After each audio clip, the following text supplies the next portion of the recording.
We begin this morning with a Fox News alert. All eyes on the G7 summit this morning as President Trump just moments ago joined a working session with fellow world leaders as the commander-in-chief now prepares to turn his attention to a high-stakes meeting with Egypt's president later this morning. The sit-down coming at a pivotal moment for the Middle East as the U.S. pushes forward with its new peace agreement with Iran, while revealing new details about the path ahead. President now saying he believes a final deal can be reached within the next 60 days. You're watching Fox and Friends First here on a Wednesday morning. I'm Todd Tyler. And I'm Carly Shimkus. Let's go right to Chief Foreign Correspondent Trey Yanks, who is live in Tel Aviv with the very latest. Hi, Trey. Yeah, hey guys, good morning. The signing ceremony for the deal between the United States and Iran is just 48 hours away, and the details of this memorandum of understanding are starting to leak. Axios reports that within the agreement there is an agreed upon ceasefire across all fronts, including Lebanon. This also would include Iran reaffirming it will never have a nuclear weapon, and nuclear activities would be frozen during the talks. The U.S. will pause new sanctions on the Iranian regime and lift the U.S. naval blockade. Iran will guarantee safe passage for vessels going through the Strait of Hormuz for the next 60 days. And the U.S., over a tiered system, will release some frozen assets and allow temporary Iranian oil exports. Now, talks aimed at a broader peace deal will take place, and some sanctions relief will be ongoing. There are reports of a $300 billion reconstruction fund for Iran, likely coming from money in Gulf countries. And the Iranians and the Omanis would work with Gulf states to negotiate new Hormuz shipping lane security frameworks. Now, the Vice President, J.D. Vance, was on the Five last night and said this about why the public hasn't seen the document yet.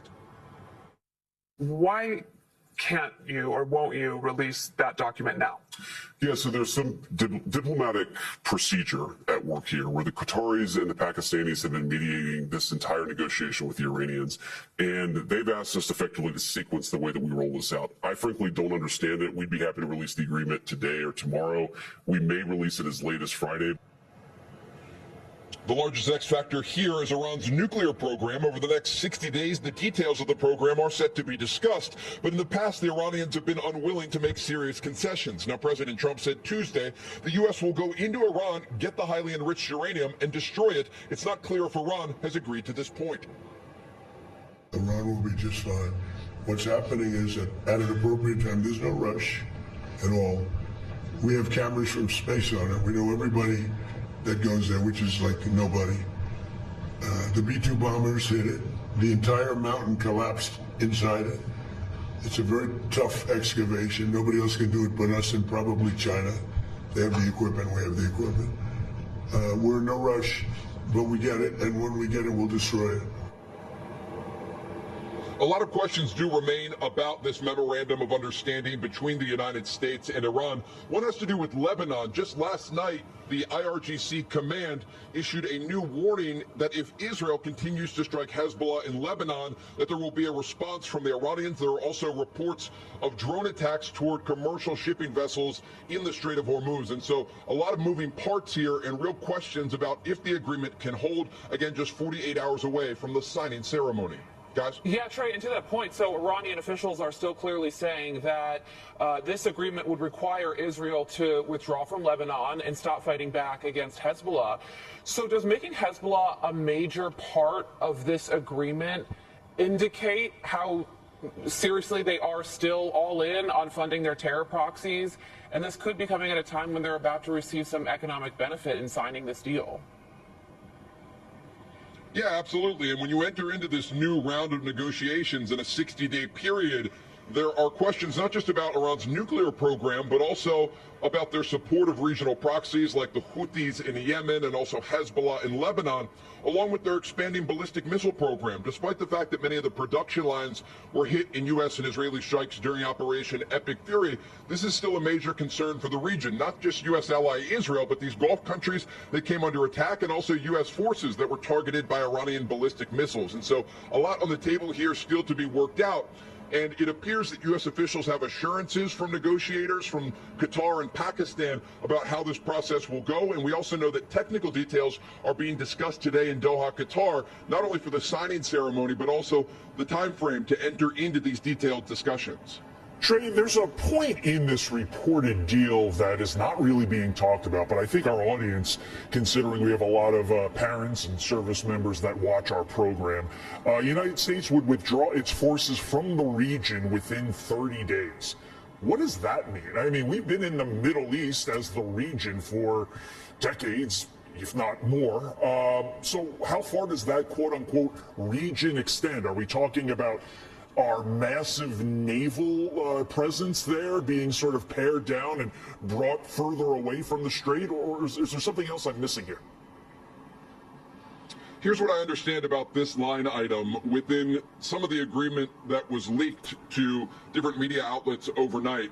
According to these reports, U.S. forces would withdraw from the areas close to Iran 30 days after the final agreement is reached. And so we're still looking at a 90-day window for that. Now, if this takes place, it's not clear if the agreement is talking about just the forces that were deployed for Operation Epic Fury or all of the forces in the region. At this moment, according to our reporting, this would not include, for example, the U.S. Navy's Fifth Fleet in Bahrain or the U.S. forces that are normally stationed at the Al Udeid base in Qatar. But again, this is one of many questions that we have about the deal. And even once this framework is released, the Memorandum of Understanding, we still may not get those answers because, again, this is just the broader Memorandum of Understanding to enter into more detailed discussions. It is not the final deal between the United States and Iran. And whether we can get to that 90-day period remains to be seen. Yes, very much. All right, Trey Yang's live for us in Tel Aviv. Trey, thank you so much. Let's bring in former CIA station chief and Fox News contributor Dan Hoffman. Dan, thank you so much for joining us this morning. So this deal reportedly gives Iran upfront sanctions relief for oil sales, but a senior U.S. official told the Wall Street Journal that sustained relief would be tied to Iran's performance on U.S. demands regarding issues like opening the Strait of Hormuz and a nuclear program. Based off of what you know about this deal so far, do you think it's a good idea? Well, I think what we've got right now is not unconditional surrender. Remember, the president talked about that. I think what we have is an extension of the ceasefire and an opportunity to embark on negotiations for 60 days to get to a deal. But this isn't really a deal yet, even whatever is announced on Friday. And because we don't have the text of the deal that we expect to be seeing on Friday, there's been sort of a vacuum, I think, that has been filled with lots of speculation. I think one of the key things for us is, as the blockade is lifted and Iran is able to sell oil, how does Iran use the income? I don't expect it to be spent on hospitals and girls' schools. The intelligence community will be tracking the extent to which Iran seeks immediately to rearm and reconstitute their weapons of mass destruction. Also of concern, as you noted, is Hezbollah. When Hezbollah strikes Israel, that's designed to act as a spoiler and to create the opportunity for Iran to have a pretext to withdraw from any deal that is made or to have greater leverage to get a better deal. So there's certainly a lot of concerns going forward, and I'm sure the president is receiving daily briefings from our intelligence community to know exactly how this is being perceived, Iran's plans and intentions, the hardline IRGC regime inside Tehran.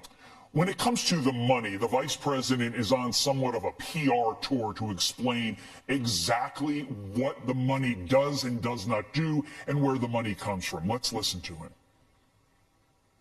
Not a single cent of American money goes to Iran. Not $300 billion, not $24 billion, not any of the money, the dollar figures that I've seen floating around. The agreement's actually very simple. It says, one, Iran can have a nuclear weapon. Two, the Straits of Hormuz are open. And number three, there are all of these benefits contemplated that the Iranians can get if they behave, if they stop developing terrorism. If they don't do any of that stuff, they don't get anything.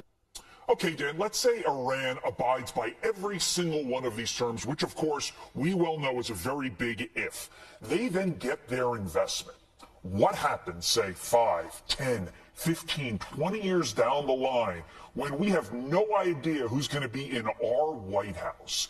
Who's to say that Iran can't restart its nuclear program, restart its ballistic missile program at that point? That's my main concern down the line, Dan. Yeah, President Trump, as a candidate, way back in 2016, was critical of the Obama administration and the JCPOA for giving Iran sanctions relief. and then allowing sunset clauses on Iran's nuclear program and never dealing with Iran's ballistic missile program or their support to proxy terrorists. I think it's important to note that we have not really changed the regime, and there's no indication we've changed the regime's behavior. The Iran Revolutionary Guard Corps, led by General Vahidi right now, they have a lot of American blood on their hands, and their mission is to reduce or eliminate altogether U.S. influence in the Middle East. And so I would fully expect that any money that Iran is able to take in would be used to enable their weapons to be reconstituted, ballistic missiles, drones, potentially the nuclear program. And to do so clandestinely if needed, we would have to collect on that. And then the question is whether we would want to do anything about it, whether we would have the capability. And in the near term, we've got 60 days right now where we will not launch military strikes on Iran. So that's a bit of leverage that we have given up. And then Iran probably assesses that heading into the midterms, the United States won't consider military strikes. So for the near term, at least, we'll enter into these, I think, painstaking negotiations, and we'll have to see where they take us. Former CIA Station Chief Dan Hoffman, we thank you so much for your time. Thank you for joining us. Thanks, Dan. Be sure to like and subscribe for all the Fox News latest on YouTube and catch full shows streaming now on Fox One.